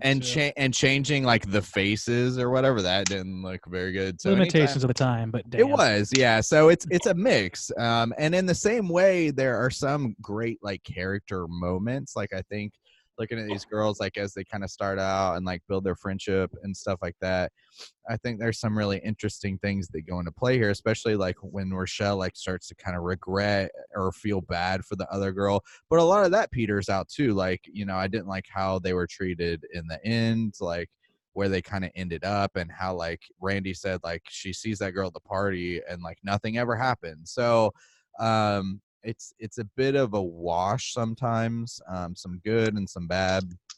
So I think that's ultimately where I'm gonna end it at, is a 2.5, to where like I personally enjoyed watching this movie. I don't think it's gonna be something that's like gonna call to me constantly, like, oh, I gotta watch The Craft. But I think it's a solid like 90s witch movie, dealing with like some of like the threefold stuff coming back, and just kind of some of the lore surrounding it, just like the kind of like nature, and I don't know, just some of the things that they do and talk about is interesting, and a solid witch movie, I think. So yeah, just a wash. 2.5, some good, some bad, equally so. Yeah. There's a lot of 90s like mall rock in this. Oh yeah. Not nearly enough. The Smiths do make an appearance. Oh, and then also the Smiths. But yeah, there's a ton of that. I think I'm going to come in with a 3 out of 5 on The Craft. This movie to me is really just like two things. It's just like a cool 90s sort of time capsule, and then it's also just like Fairuza Balk's performance. Like that is this movie to me. The rest of it's just sort of fluff. Like there's not a whole lot of character development. There's nothing like too scary or like too funny. It's just like stylistically amusing because it's of that time. Like the movie opens with that absurdly 90s font, and you're like flying through clouds. It's just like they don't do that shit anymore, you know. Just interesting choices for sure. And like it's like a 90s teen cast, like Murderers Row. Like it's got everybody, right? Yeah. It's fucking Breckenmeyer. It's just fun to watch that kind of thing. It's dated, but not in a bad way. And Fairuza Balk's at fucking 11, man. This whole movie, she's just enjoying as shit to watch. Like she's like the human embodiment of the fucking Cheshire Cat with her smile and her eyes, man. Like she goes fucking ape shit, and it's dope. So yeah, I'm gonna give it a 3 out of 5, and that's gonna put our aggregate at a 3. So there we go. let's go ahead and jump into a Rotten Tomatoes segment and see if we can guess what the critics and users think about The Craft. Take it away, Juice. All right, let's hop into it. Rotten Tomatoes segment. The boys are going to try to guess first what the critics think of The Craft. Total count 56 critics rated this movie. Bob, why don't you kick us off? What do you think the overall percentages? I'm gonna go straight up with that straight chilling number and guess a 60%. Wait, what? Okay, 60. Because our aggregate was a 3. So the straight. Okay. I thought you meant not the comedy number. Not the comedy number. Yeah, not the comedy not number. Not the spesh. Not the straight chilling spesh. Not the spesh. Okay. No. Just okay. I gotcha. Sorry to confuse. All right. Bob is gonna sit at a 60%. Randy, what do you think? I'll take the comedy number. Fuck it. You'll take it. Fuck it. I mean, that's 69. Fuck it. It's whatever. Skate, motherfucker. All right. Moving along. Bob, unfortunately, after that performance, is going to take it. Performance. My streak is dead. Yeah, Randy swept the board last week. 55%. That is rotten, considered rotten, so it is not certified fresh. The critic consensus is The Craft's campy magic often overrides the feminist message at its story's core, but its appealing cast and postmodern perspective still cast a sporadic spell. Okay. That's some alliteration, baby. Cool. Nice job, Rotten Tomato summary writers. Whatever. Yeah, I guess that's all right. Whatever. What? Fucking Bob. Continue. I will. So let's see. Audience score. Wow. User rating. You don't see numbers like these anymore. 259,812. That is damn. I know we're sitting in like the 2000s now. So 259,000. Woo, back in my day.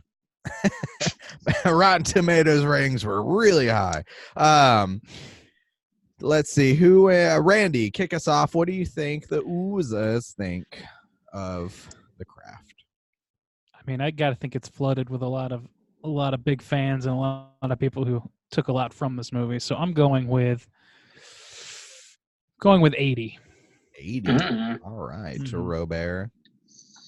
I think that's a little high. I'm going to go with the comedy number this round, the straight chilling special, 69, please. 69. Unfortunately, Bob is going to sweep the board this week. Killing it. Very close, Bob, with the straight chilling special. It was overall 65. So it looks like this week, straight chilling crew, our men of the people. Once again, we had an overall 60%. So yeah, close enough. Yeah, men of the people. I'm surprised that there wasn't more positive in the users. It just seems like the kind of movie that fans of would just flood the comments with the ratings. I would think that too, generally. But whatever. Yeah. Oh well, we're men on the people this week, boys. Man on of the people. Man on. Yep. Randy, do we have any trivia this week? Oh yeah, we do. Let's do it. Take it away. So there's a good hunk of trivia here. I'll as usual zoom through it as quick as possible, and so nobody can enjoy it. Ready? Here we go. Cool. Robin Tunney, who played Sarah, wore an auburn wig throughout filming because she had shaved her head for her role in Empire Records that same year, or the year before, which wrapped up a month before production started on this film. Robin Tunney's character also has a vertical suicide attempt scar, whereas in Empire Records, her character has a horizontal suicide attempt scar. So she was really doing the suicidal characters for a couple of years. That was the 90s. Came out of that, okay. Yeah, I guess so. But they also did you didn't do it the right way and stuff. It's like I remember those conversations happening, like just schoolyard bullshit. Yeah, that is true. It's like not with somebody who actually attempted suicide, thank God, but just a bunch of idiot kids. It's just like just fucking around in the schoolyard like assholes. That was like a common refrain, talking about going down the highway and not across the street. You gotta go down the highway. Fucking idiot kids. We suck. 3 men in their 30s. These kids acting like they know something. Let me tell you. Nah, man, I'm 20. I'm 20. Continue. 20 to life. So, let's see. The official website of the film said, quote, "The crew had to return to the location a second time to complete filming, interrupted by several weird occurrences that caused witch consultants Pat Devon to raise an eyebrow." As the fog, this is on a witch beach. Consultant, dude. There's a witch consultant. God, I need to be like a cooter consultant. I'm trying to pivot. I'm trying to use this position to pivot myself into a cooter consultant role in Hollywood. Oh, it's just ultimately the straight chilling stepping stone. Very famous for producing consultants on this podcast. If there's a witch consultant in Hollywood, somebody's getting paid to consult a movie about. Of course, there is. Then I need to be a cooter consultant. I need it. Like, I deserve. I think the cooter comes from within, Juice. They don't need you. You're talking about Hollywood. The cooters are rampant. Yeah. They don't need. They're everywhere. Help. Anyway, so this is still the same piece. As fog rolled in at midnight, this is on the beach. The 4 actresses used actual Wiccan rites and language to invoke powerful forces. Then, as Fairuza Balk's character Nancy attempts to invoke the deity Manon, a flock of bats hovered over the set, and the tide rose dramatically, extinguishing the circle of candles. Witchcraft consultant Devon recalls that Manon, a fictitious creation for the film, sounds very close to Manannan, a Gaelic god of the sea. Luckily, we weren't all swept to sea. Director Andrew Fleming is quoted as saying, "That's." So if your deities are hard of hearing, you might be kind of fucked. You might be. It's like, you're a little too close, guys. You don't need to be saying anything so close to my name. Every time the girls started the ceremony. Just, oh shit, our candles blew out. Oh, luckily we weren't swept out to sea. Well, they had bats. Don't forget about the bats. It's just a funny, like the equivalent. would be like getting rain. The equivalent would be like maybe getting a little rained on or something, and be like, "Oh, thank God I didn't drown." Oh, the tide rose and blew your candles. Like, oh, thank God we weren't swept away. That's all pretty normal shit that just happens. Yeah, every time you can time that shit. Oh fuck, it's Manon. Every time there's more. Sorry, I just like every time the girls started the ceremony, and only when they would start the ceremony, the waves would start coming up tremendously fast, pounding heavily. Then, right when Nancy says her line, "Manon, fill me," right at that exact moment, we lost power. It was a very strange thing. So now you got the full scope. Go ahead and get your giggle fit going. Okay, that's pretty much it. I think we're good. Yeah, I think that's about it. Right. Yeah. Oh, luckily while we researching, weren't swept out to sea. God, I'm gonna say like, that. It's not like you were on a boat in the middle of a fucking hurricane. You're just Whoa. on the beach and your candles got blown out. Why'd you spill your beans? Ooh, I'm lucky to be alive.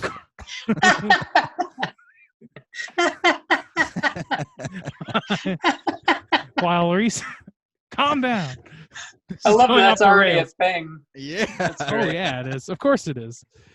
While researching the craft, Fairuza Balk became familiar with the Pan Pipe's magical marketplace in Hollywood, eventually buying the store and continuing to operate it until 2001 when she sold it to 2 people.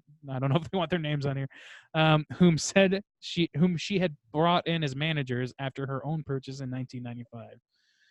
So that's kind of cool. She bought the marketplace in this fucking movie. Yeah, and sold it after it was no longer profitable. Yep. Capitalism, baby. The 90s Andrew died out. Fleming. Nobody cared about Wiccan anymore. Oh yeah, that's true. Andrew Fleming states in the DVD commentary that a PG-13 rating was sought. They followed all the guidelines to earn their rating, but the final outcome was the film was rated R because the film dealt with teenage girls using witchcraft.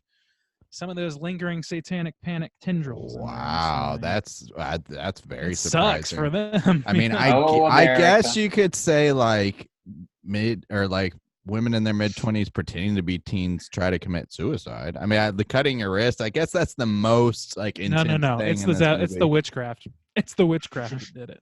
Yeah. And that's the interesting thing. It's like, how different would this movie have been if they knew they wouldn't get in a PG-13 and they could have just just aimed for R? That's true, because I would have just in a little guessed. more visceral shit.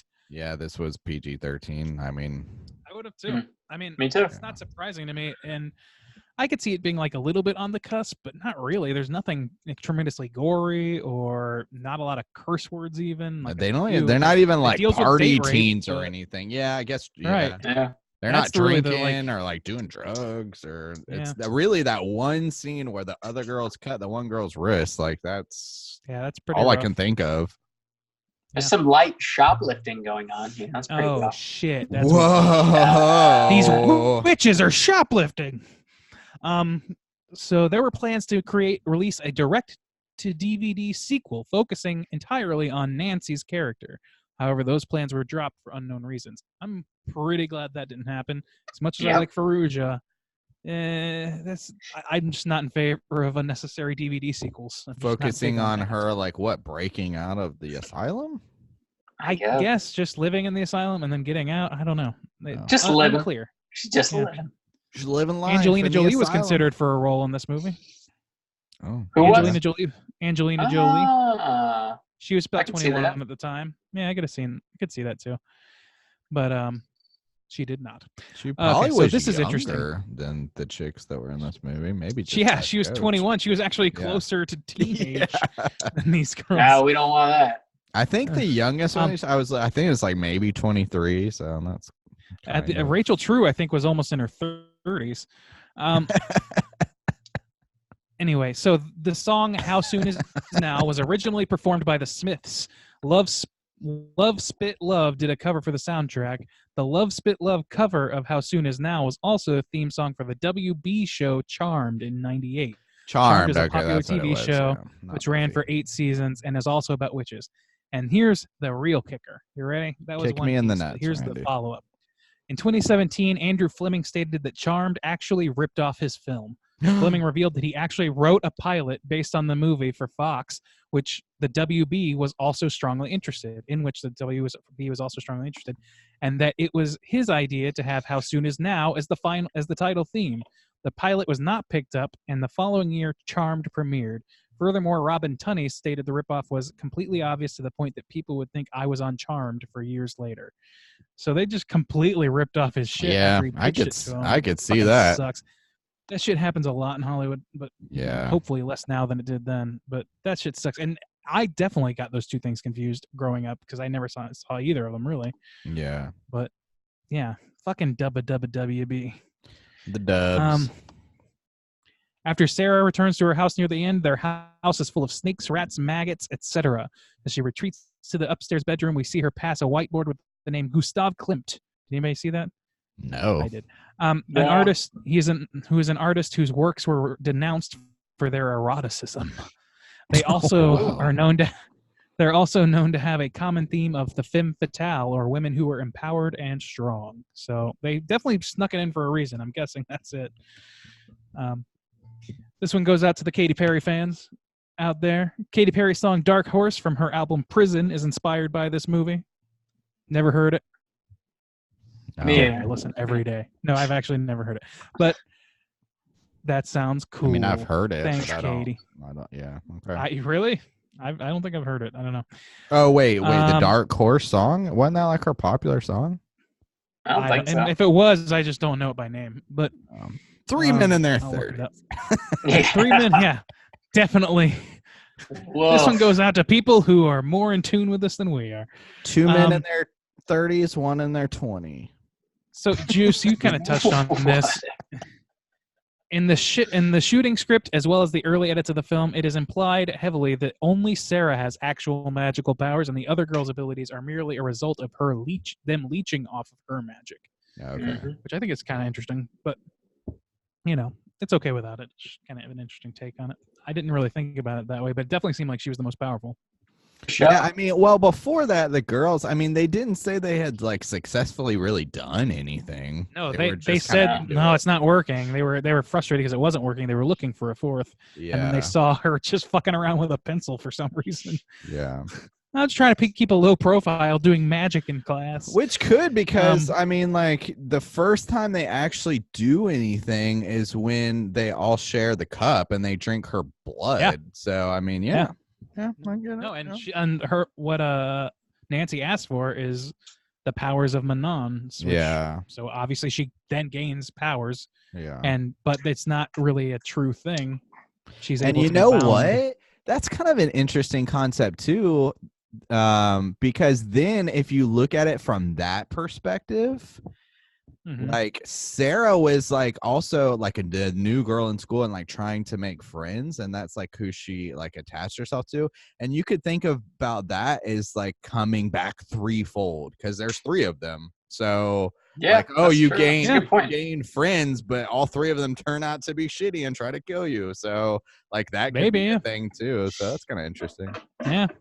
Good job writing a better movie, Justin. Yep, that's what I do. Cooter consultant Soju over here. Cooter. Now, when you say cooter consultant, you mean you're a cooter who consults, right? Yes, absolutely. Okay. I'm a narrowist. Here's our last bit of trivia. Last bit of trivia, and Rob, I'm going to read this in a fashion that you're accustomed to. Okay. Oh, it was titled Der Hexen Club in Germany. Yeah. There you go. That's in the fashion of which you're familiar. Listen to the last episode to hear Rob do an even worse version of that. Whatever. Mama. Der Hexen Club. I thought it was kind of funny. Fucking Remy LeBob over here. Der Hexen Club. Hexen Club. Extra crap on my Hexen Club, please. Okay. Bob likes that crowd. You crossed the line now. Yeah, I do. I've seen Rob suck on a kraut dog before. Sucking on a kraut dog. Man, that sounds. You were in that. You were in that motel room. Oh man, let's go hunting. It's time to talk Cooter of the Week. All right, Justin, why don't you run down real quick what the hell a cooter is? Let's talk cooters. Cooter consultant Soju here on the job. We are talking a character type. They have 4 points. Randy brought up a good point that I'd kind of like to talk about a little bit. Because I didn't bring it up. Maybe it was last episode, maybe 2 episodes ago. But the main 4 points that we have are manipulation, attire, sexual deviancy, and smug arrogance. Those points make up our cooter. We have there's like an overall shittiness that we consider kind of as well, but usually a cooter's pretty shitty in their own right. And then Randy was kind of bringing up like another kind of ghost point is just like overall kind of patheticness, like maybe being kind of like pathetic, just a little bit pathetic. Yeah. Cool. Which I totally understand. Kind of tying into the old Jeremiah Sand ultimate cooter type. Mm-hmm. You got to be a little pathetic to be a cooter, I think. Gotta be. That's a good point, Randy. Thanks for helping us. I'm here to help. I'm here to consult on your cooter consultancy. Thank you, my right-hand man, Randy Gandy. So, I mean, we got to go Skeet, right? We got to go Skeet in this movie. Pretty obviously Skeet. If it's not Skeet, it's Breckenmeyer. Those are good. Those are definitely good options. But he's like the other teenage boy who's also shitty. Okay. Yeah. Sure, then, yeah. Also, what about Nancy? She could potentially count as a cooter, right? She's manipulative. She's super self-important. She Her is. attire is Sexual kind of deviancy. She At tries her to peak power, I rape. would right? say that. Yeah, Sexual that's a pretty good. deviancy. That's pretty true. good thought. Her attire. She's got that. She does have a noose in her locker. She wears a dog collar for Ah, half the movie or whatever. Who's the bigger cooter? That was the style Ski or of the Nancy? Oh my gosh. They, Yeah. I don't know. Skeet's He's a date rapist, so it's not really winning any points that way. Yeah. Yeah. And he also is like, he's got the like general overall shittiness because he's a liar, he's a manipulator, he's a womanizer. His attire is just like normal, whatever. It's a real cooter bowl going on here. He's got them. Yeah. He's got those big ass baggy fucking khakis that were so hot in the 90s. Yeah. He's definitely got an inflated ego too. So he's like, it might be kind of a dead heat on those two. They're both pretty close. One of them tries to date rape somebody. Another person tries.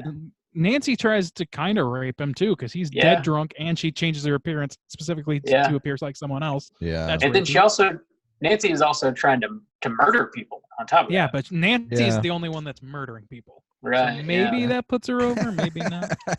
But that's not a point though. Murdering people is not a point. Which one's Skeet's more pathetic if we're going to go with the time. He is more pathetic. Yeah. It's pretty pathetic. It does swing him more. Yeah.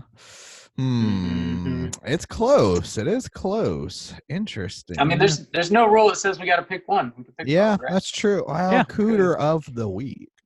Two cooters identified. Yeah, we've done whole blocks as a cooter before. The rules are definitely breakable. No, they're definitely both cooters. They register high on a lot of points. Yeah, these are good cooter types right here. Nancy, I think we got two. And Skeet. What is Skeet's name in this movie? I don't even know. Chris, I think. It doesn't matter. His name's Skeet. Yeah, it's old. How are you gonna avoid the name Skeet? Once it's out there, buddy, your name's Skeet. His name's Chris Hooker. What? Like, okay, specifically on the Craft Wikipedia page, they all have Sarah Bailey, Nancy Downs, Bonnie Harper, Chris Hooker. Do they ever say that this man's name is Chris Hooker? Like, why do these characters? I think they say like Chris names. I don't know if they say Hooker. Lots of movies do that though. Even if they don't, a lot of movies will have a last name. Yeah, man. Because they just get cut out. They just like whatever dialogue has that in there, and maybe eventually gets cut out or whatever. Yeah. Or whatever. Let's go ahead and get into a little bit of horror news. So, in relation to The Craft, a little over a week ago, I think they finally announced that the Craft remake that Blumhouse is putting out, they finally announced the cast for the girls, the lead roles in this movie. So Zoe Lister-Jones is writing and directing this remake. Well, I'm sorry, what movie? I didn't hear the movie. It's a remake of The Craft. Oh, remake of The Craft. Oh, yeah, remake. Getting put out by Blumhouse. I actually didn't know that when I picked this movie. Me neither. Yeah, it's happening. The girls are going to be played by Kaylee Spaney from Pacific Rim Uprising. Also, Gideon Alden from The Society, Lovey Simone from Sella and the Spades, and Zoe Luna from 15 A Quinceañera Story. I don't really know these girls by name. I might recognize their faces. Nope, I don't recognize their faces. Recognize them either. But how old are they? I don't know. That's a good question. Let's look it up. They look like they could definitely be, or at least some of them look like 22. They could be in their 20s. Yeah. Caitlin Speeney's 22. Jones. Zoe Lister-Jones is 37. So really, writing and directing. She's writing and directing. Oh, I'm sorry. I picked the wrong. Okay. All right. I was gonna say, man, they're really gonna outdo the other movie. 37. Okay, there's one. Lovey Simone's 20. So they're at the low end of 20. Maybe closer. So they're about in this. They might as well be the same. It's the same. So yeah, we don't have a release date on that yet. Obviously, they're still working out casting. I don't know if they've actually started filming yet. So it'll probably be, I don't know, maybe next spooky season we'll get it, maybe next September or something like that. Yeah. But it's a Blumhouse joint. They've been putting out some solid shit. So this could definitely not suck. We'll see. I've never heard of them. Who's this Blumhouse? Oh, sweet baby Jane. And 3 men in their 30s. Who's this Jason Bloom? What is he? Does he own a flower? Is he lit? Is he lit, comma, fam? Yeet. So, Yeet. we watched a couple trailers. The first one we're going to talk about here is for a movie called Trick. So this is brought to you by Todd Farmer and Patrick Lussier, the duo behind Drive Angry and My Bloody Valentine 3D. So they're coming back with a Halloween horror movie, and it looks like it's more or less like a straight up slasher joint. It's going to be coming out on October 18th, 2019. It's going to hit VOD outlets. I don't know if it's going to have a physical release or not. I feel like it will, but probably a little bit later than the 18th. Okay. So the plot synopsis is as follows. Trick introduces a new slasher villain, Patrick, also known as Trick Weaver, who comes back every Halloween to do some killing. And it looks like he's a man of many masks, with the trailer highlighting a handful of different Halloween masks and also teasing some brutal kills.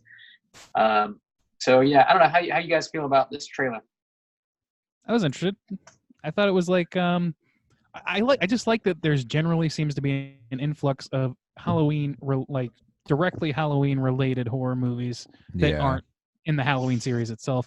Like it was kind of sparse for a while there. Like you had your Pumpkinheads, and even Trick or Treat was kind of like, oh great, a Halloween horror movie. I haven't seen one of these in a while.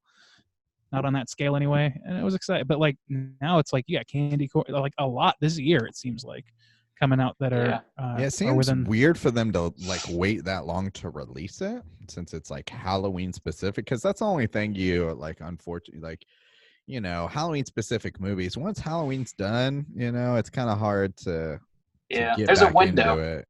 There is. When is it released? I forget. The 18th. October 18th. Yeah. Got like that's 1 week to watch season, that shit. Yeah. They'll get a big opening weekend probably. It's VOD. Like Is that what you said, Bob? Well, still, Yeah, VOD. Yeah. They'll probably have a big opening weekend because people are going to be seeking out that sort of thing, at least at that time. But you know, I think it looks interesting enough. It could be good. It doesn't really like tip its hand in terms of quality for me. It looks like it could go either way. But I kind of like the conceit of it, and I like a good Halloween slasher. What can I say? Yeah. Yeah. Same Z's. It looks like it could be fairly action-y, just based on the trailer. And also these guys apparently did like Drive Angry, you know, so it could have a little more action than like a normal stalk and slash sort of joint. Also, apparently it's going to have Tom Atkins in it. I don't know like to what degree. It's also going to have fucking Jamie Kennedy in it. And Omar Epps. For every plus, there's a minus. I'm down with some Jamie Kennedy. Jamie's all right. I got thoughts about Jamie. Some thoughts. Penny, for your thoughts? Yeah, so we'll see what that's about. We also watched another trailer. This one is for a movie called The Wolf Hour. So this is from writer-director Alistair Banks Griffin. Apparently it had its world premiere at Sundance, and it's starring Naomi Watts from The Ring and many other things. So this the plot synopsis is as follows: a cultural icon and activist during the 1960s, now fallen from grace and a shell of her former self, an unseen tormentor begins exploiting her weaknesses, and she must face her demons at the height of one of the darkest points in New York history, the summer of the Son of Sam murders. How do you guys feel about this trailer? Pretty good.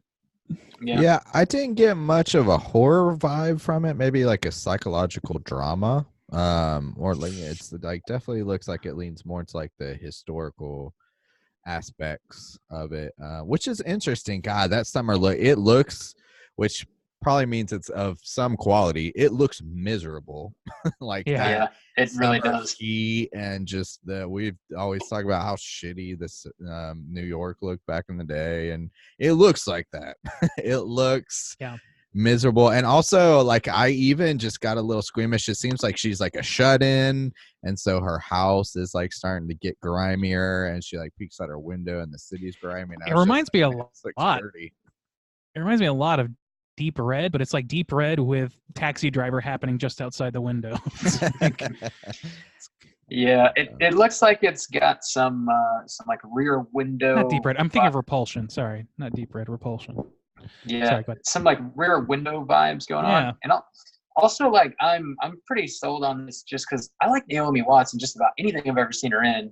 And this definitely looks like kind of a character study where she's gonna just sort of be able to go nuts, like really get in and act her ass off. Yeah. I'm down with that, man.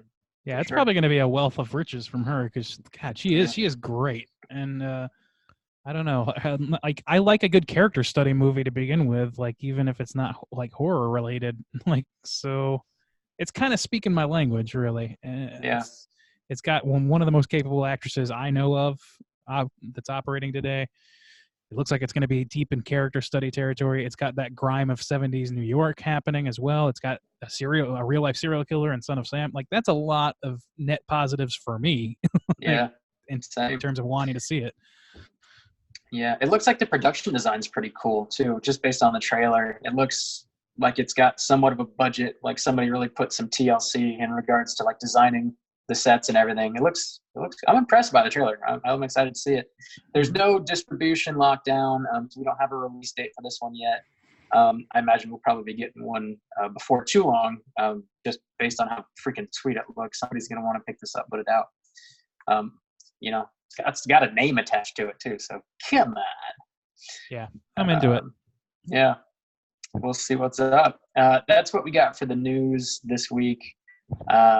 Let's go ahead and jump into our Hotline Scream segment.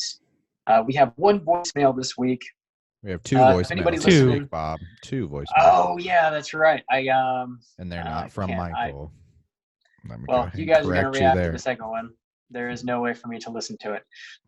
So let's go ahead and play the first one. Let me find it. All right, here we go. Voicemail number 1. Let's roll it.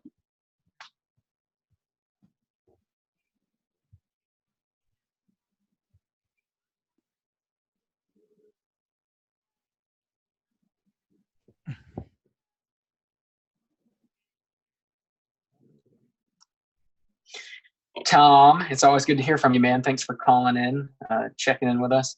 So yeah, if you're unfamiliar with Vinegar Syndrome, they're one of the boutique Blu-ray imprints, and they every November they have it to where you can sign up for like their annual package to where you get everything they put out for the entire next year.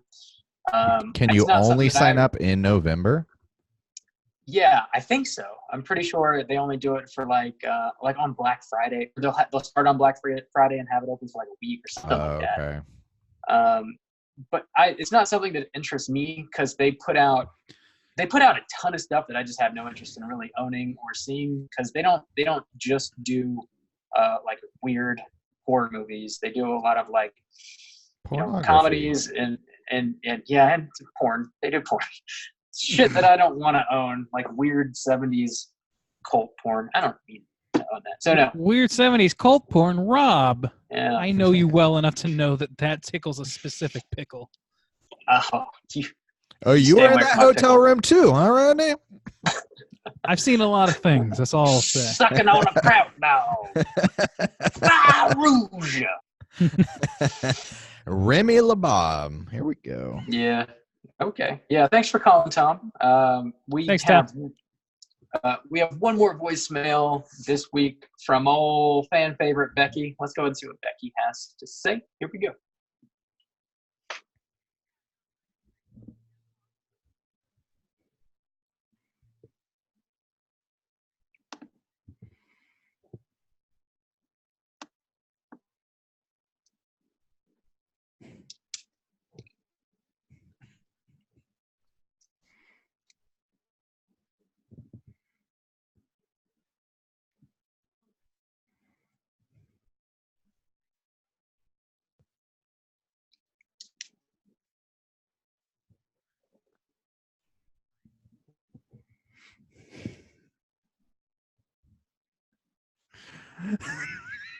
Damn.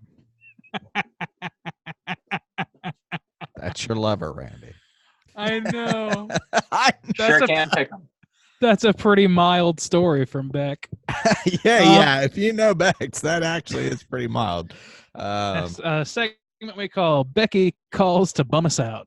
That didn't necessarily turn my stomach. Well, okay, maybe it should more than. But I would think, honestly, I think 450 pounds is a little bit. I mean, you could be bigger. You could go bigger. If you're going to be eating of yourself, you might as well, pack it into 800. I've seen 600-pound life. It's possible, baby.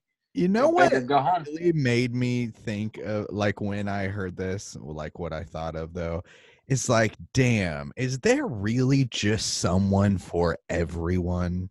Like how, like just there are people who like struggle out there, like, and like, to just like meet people, but then there are people who meet other people who are like, yeah, I'm interested in eating you. Yeah, okay, let's share that. Maybe if more people tried it, Justin. If more people tried it, Justin, there'd be more happy couples in the world. How about that? How do you even like start like to that? bring something like that up? Like, I don't even like. What is there? The internet. A dating app? But just like, it's very simple, Justin. It's the second date post dessert. That's the algorithm for like, introducing a potential partner in the concept of eating of your flesh. Cannibalism. I wonder too, like, if you could get like some kind of like liposuction, they probably wouldn't allow you to like take your own fat. Like, that's got to be like medical biohazard stuff, right? I mean, Freedom of Information Act, buddy. I don't know. Like, you can't just be like, I don't even want to think about them maybe trying to do it themselves. Like, let me just cut this fat off my cousin. Just gonna cut a little square out and then suck it like a. Oh my god! Okay, it's starting to turn my stomach a little bit. Yeah. Yep. There you go. Well, thanks for calling, Becky. That was just my initial. It's just like, God, there's just, not only is there one person in this world that wants to eat themselves, they found a partner to be sexually engaged with that also is down with that. Like, holy shit. You reminded me very much of this King of the Hill moment where Peggy and Hank are telling Luann about how they met or whatever. And then she's like, oh, so it's true. There really is someone for everyone. And they go, what? I don't know how you got that. Nope, not for everyone. She's like, oh. Anyway. Yeah. Getting weird. Thanks for calling, Becky. Good to hear from you. That's all we got for our voicemails this week. If you would like to call and leave us a voicemail, you can hit us up at 904-638-3231. And there is now only one thing left to do on the show. It's time to save a life. Do we have a bump now? Playing the song. Okay. A baby bump.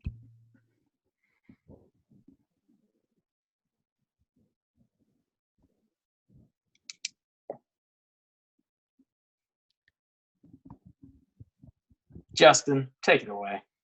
Bob, that is a theme song about you. Mm-hmm. How do you feel about that? Honored. Excited. Privileged. Oh, he's owning it now. Rob's entered the owning it phase of this segment. Be loud, be proud, Bob. No, it's intervention time. We're trying to save Bob's life. Bob, I'm walking on sunshine. Bob buys a lot of physical media in the form of mostly Blu-rays, and we're going to talk about them. I am excited. I think I have a hunch. I can't see on the YouTube exclusive yet. I have a hunch Bob is going to shatter the record. I hope I'm correct. I think Rob has strategically engineered a scenario where that will not happen. We'll see. We'll see. We have been tracking Bob's Blu-ray purchases over the past few months now. He has hit numbers of 14, 15, and 19 monthly purchases. He is currently sitting at 15, and while it is October in South Korea, where Bob is at, it is still September. So we're counting it for the month. Bob, you're sitting at 15. We got to see could you have purchased a Blu-ray this year had you just saved your Jet money? ski. A jet ski. Sorry, could you have purchased a He can buy a Blu-ray. Sorry, we know Simon. that. We know this. Could you have purchased Yes. a jet ski had you not purchased all these Blu-rays? So, Bob, we're sitting at 15. What is the count for this week? Here you go. Stack. Out of the YouTube exclusive. Bam. He didn't shatter it. All No, right. just 3. He came on. How is your highest month has been July so far. I don't know what's up with that. But Shit happens. good, Bob. Well, the shame hadn't set in. Yeah, maybe some of the shame is really starting to influence. Maybe your the life's No. being saved. Maybe it's happening. So this week I picked up, like I already mentioned, the Child's Play remake came out on Blu-ray. I got that. I got Stephen King's The Stand on Blu-ray, which I hadn't seen. I haven't seen that. And also Arrow Video put out a Blu-ray copy of The Hills Have Eyes 2, the Wes Craven, the original one, which I've never seen that either. So those are my three picks. That seems like a quick turnaround for Child's Play. When did that come out? Like July, right? Yeah, I think so. It was Yeah, pretty quick quick. turnaround. Yeah. Yeah. So out Couple of months, theaters yeah. and then the I Blu-ray. mean, it's almost and Bob's October. Yeah, Mhm. I'm sure it It's was usually about a 3-month strategic. turnaround. Yeah. Yeah. Oh yeah, for sure. Yeah. All right, 3, Bob. Have you? Let's see. You have rewatched. You already said you watched Child's Play. Okay, so and have you watched the other 2 yet, or saving them? No, I haven't got around to them yet, but I will. Yeah. And also I mentioned prior that October's got like a ton of good stuff coming out. So I've got like a quick roundup. If anybody's looking to pick up some like physical media this month, I'm gonna throw my picks out at you, just so you kind of know what's coming down the pipe. Oh. So tomorrow, which is October 1st, Tuesday, October 1st, Nightmare Beach is coming out on Blu-ray. Tuesday, October 8th, Midsummer is getting its Blu-ray release. If you pick up the UK version of that, you get the director's cut. If you pick up the American version, you do not get the director's cut with it. So be aware of that. Tuesday, October 15th is quite a lot, actually. The Omen Collection's coming out from Scream Factory. Haxton's coming out from Criterion. The Haunting of Hill House is coming out on Blu-ray, the Netflix show, that is. Fearless Vampire Hunters coming out on Blu-ray. 3 from Hell coming out on Blu-ray. Tuesday, October 22nd, Satanic Panic is coming out. Tuesday, October 29th, Two Evil Eyes is coming out on Blu-ray. The Godzilla collection from Criterion's coming out. The 1980s version of The Blob is coming out from Scream Factory. The Ring You collection coming out from Arrow. And Arrow's also putting out a pretty dope collector's edition of An American Werewolf in London on that day. So that's what you got to look forward to. Uh-oh, we're giving Rob a platform to spread his Oh no. Buy to make buy more all like of these him. things. Bob, that sounds like a heavy month. How many of those you pre-ordered? I'm not telling. I'm kiss and tell. What are you talking about? Get out of here with that question. All right, so we No ended bad. September with 18, 15, 14, 19, 18, Bob. That's what we got.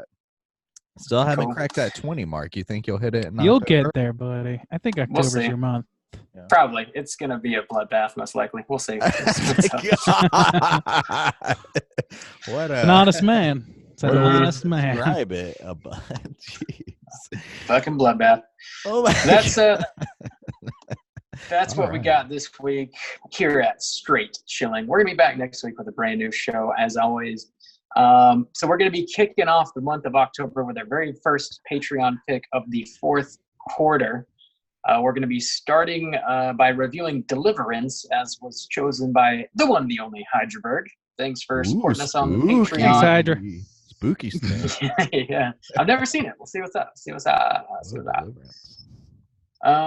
So until next week, please rate, review, and subscribe to us on iTunes. You can follow us on Twitter at str8_chilling. We're on Instagram at Straight Chilling Podcast. You can send us an email through our website, straightchillingpodcast.com. If you want to hit us up on our Slack channel, let me know on one of those social media platforms. I'll send you a link so you can join. Talk about the movie of the week, TV shows, music, all kinds of random spooky shit. Don't forget to check out our new t-shirt design on TeePublic. Ponkums. Punkons. We're going to have that new poll pick posted on our Patreon website. Get your vote in. Watch Justin play video games on Twitch. You got Straight Chillin' coming all at you. All up at you. Oh, I almost forgot. Real quick. Each week for the month of October, we're actually going to be posing a specific question for our voicemail segment. They're all going to be Halloween related. So for next week, give us a call. We want to hear from you guys. We want to know, what is the worst Halloween candy to get? What do you just hate getting in your little basket? There's a lot of bad ones out there, boys and girls. There's a ton. The fucking pretzels piss me off. Fucking stale ass shitty bread with fucking giant crystals of salt glued to it for fucking dear life. It's the worst. There's nothing sweet about a fucking pretzel, little Utz pretzel thing in your pail. Fuck that shit. Damn. Fuck it for life. Pretzel Randy over here. Fuck it for life. Fuck pretzels for life, man. Damn. Not dude, down. don't piss off the pretzel industry, Randy. Okay, they're gonna that little Utz girl will just come and slit my throat one night. We'll never get our cereal baron status off the ground if you piss off the pretzel barons. You know what I'm saying? We don't want to. Courtesy of the snack bill, bitch. From the snack. the snack mafia. Again, you can leave us a voicemail at 904-638-3231. Let us know what's the worst Halloween candy to get. Until next week, as always, all you mother truckers, please keep chilling. Don't spill your beans.